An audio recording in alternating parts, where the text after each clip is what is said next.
There's been a lot of talk about the P320 lately, and one thing I think I can agree on with a lot of people is that the SIG is exceptionally dangerous. But is it a type of dangerous that people actually asked for?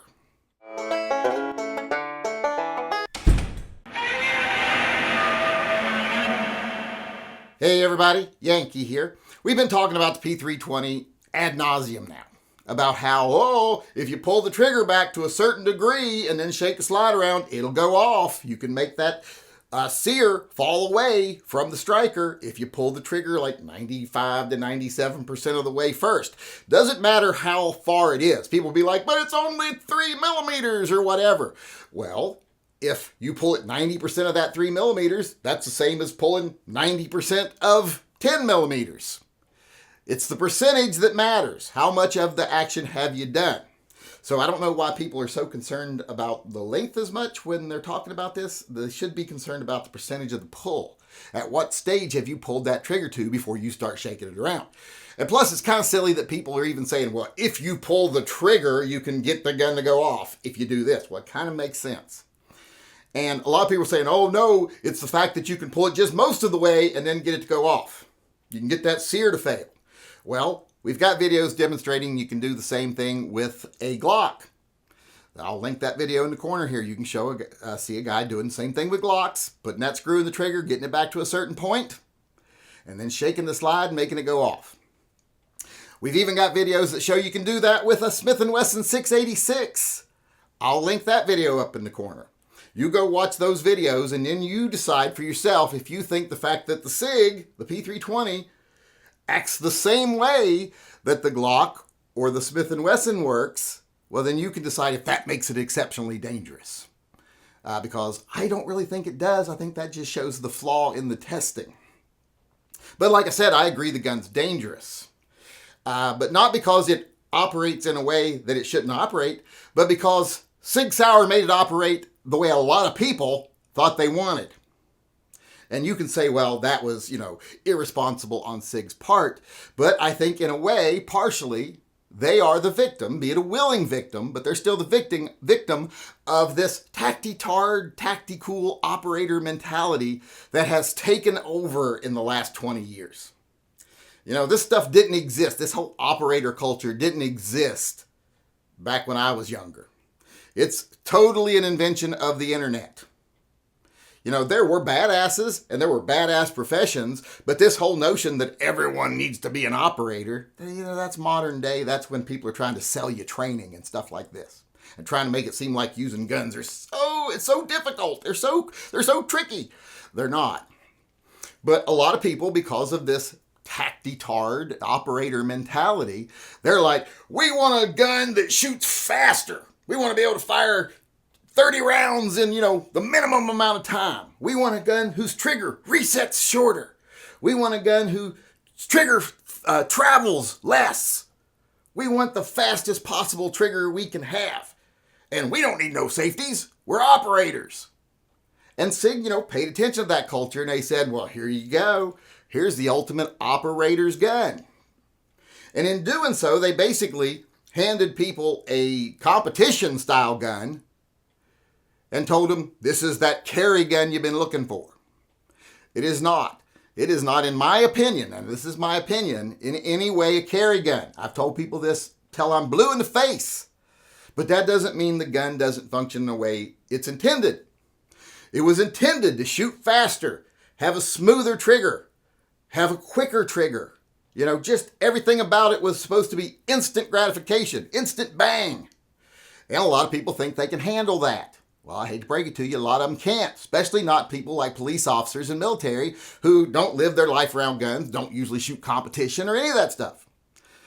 They think, hey, a gun should never go off until I want it to. They don't really understand that guns go off when you do what is needed to be done to make them fire, whether you intended to do it or not. And SIG, like I said, they listened to this cool operator culture and just said, hey, you're all operators, here's an operator's gun. And then we got to see how a lot of people aren't operators. Now, like I said, so far it's been mostly police officers, military. In fact, almost all of the lawsuits are police officers and militaries. And we've seen a couple of times where guns have gone off in competition.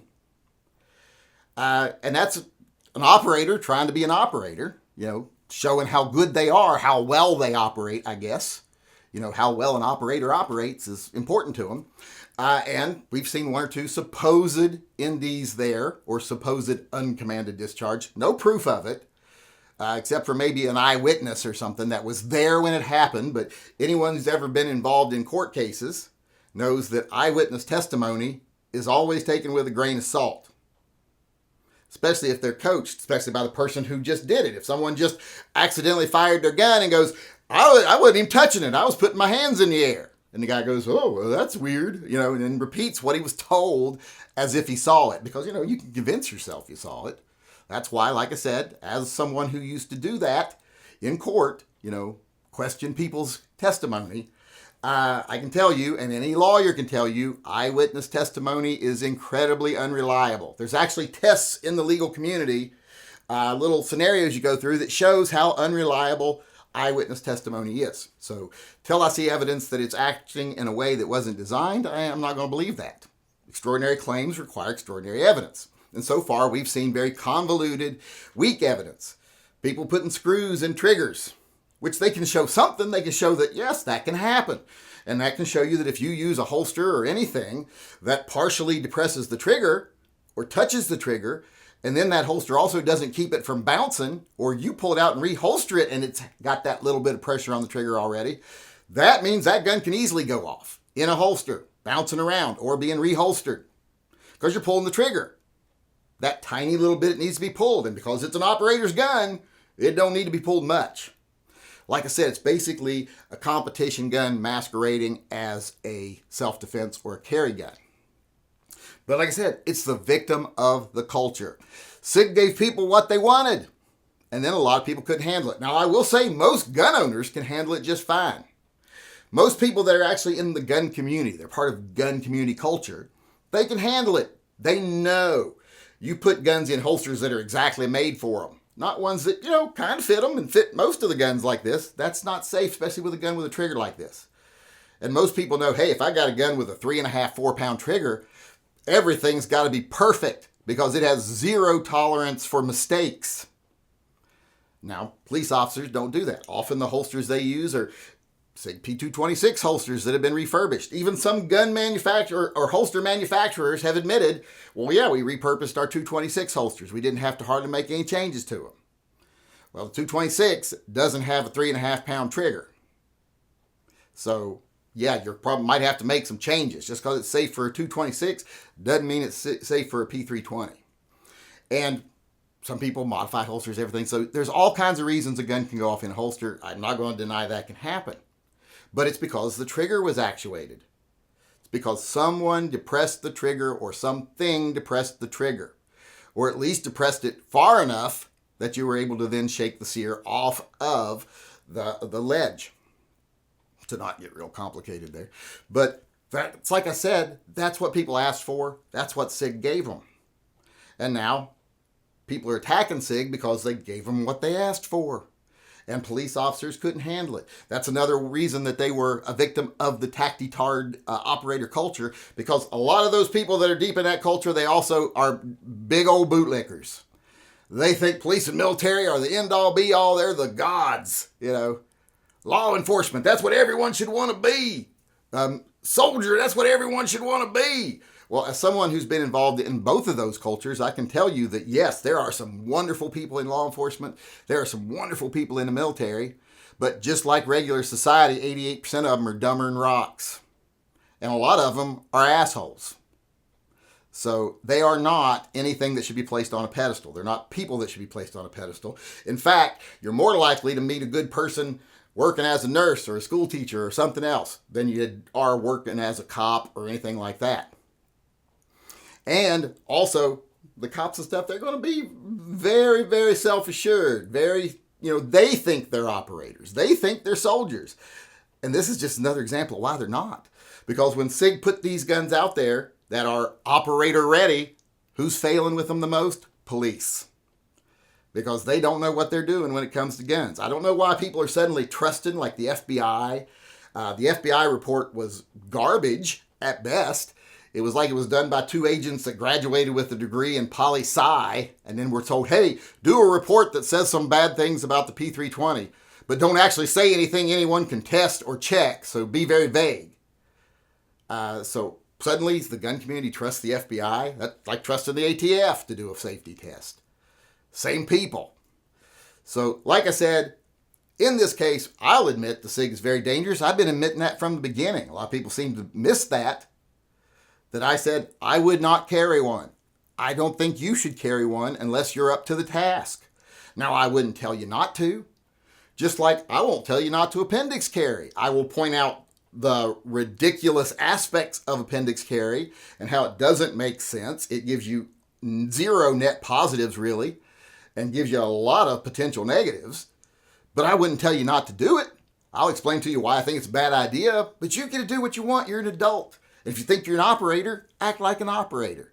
But then, if you are not, well, you're going to suffer the consequences of someone who wanted to be an operator and used an operator's tools.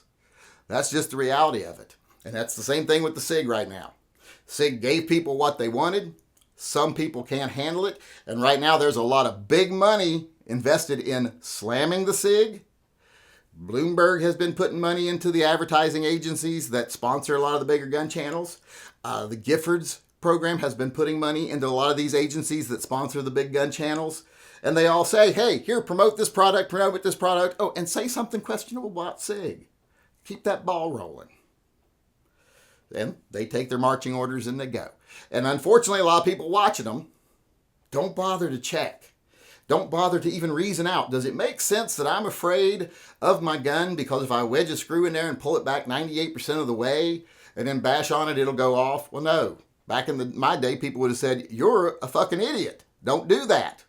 But people now, because someone who they think is an authority figure, even though most of these people you're listening to wouldn't even know what a sear was unless you pointed at it for them or how it worked or anything, they think, well, he said it, it must be true. I heard it on the internet. Got to be real. He must be a French model. I heard it on the internet. So that's where I think we're at right now. All this trying to show how it's bad and failing, when they have to go to a different tactic. Every time one of their tactics fails, like something they say just is proven wrong, they go to something else. You know, like when it was originally just going off on tables, it was just cooking off. It wasn't happening, couldn't show it, proved it didn't happen, so they moved on to something else. That got disproven, they moved on to something else, and now it's if you pull the trigger enough, you can make it dangerous. Come on, is that what people are really doing now? Is that what they're really basing their opinions on? Grow up. Start using actual scientific process. Stop putting people on pedestals that are telling you stuff they're paid to tell you when they don't even know anything about guns. They just came over here because they could make money. Fear-mongering, selling products, etc. That's why they're here. They don't even really have backgrounds in guns. So choose who you listen to very carefully. And I'm not saying even listen to me.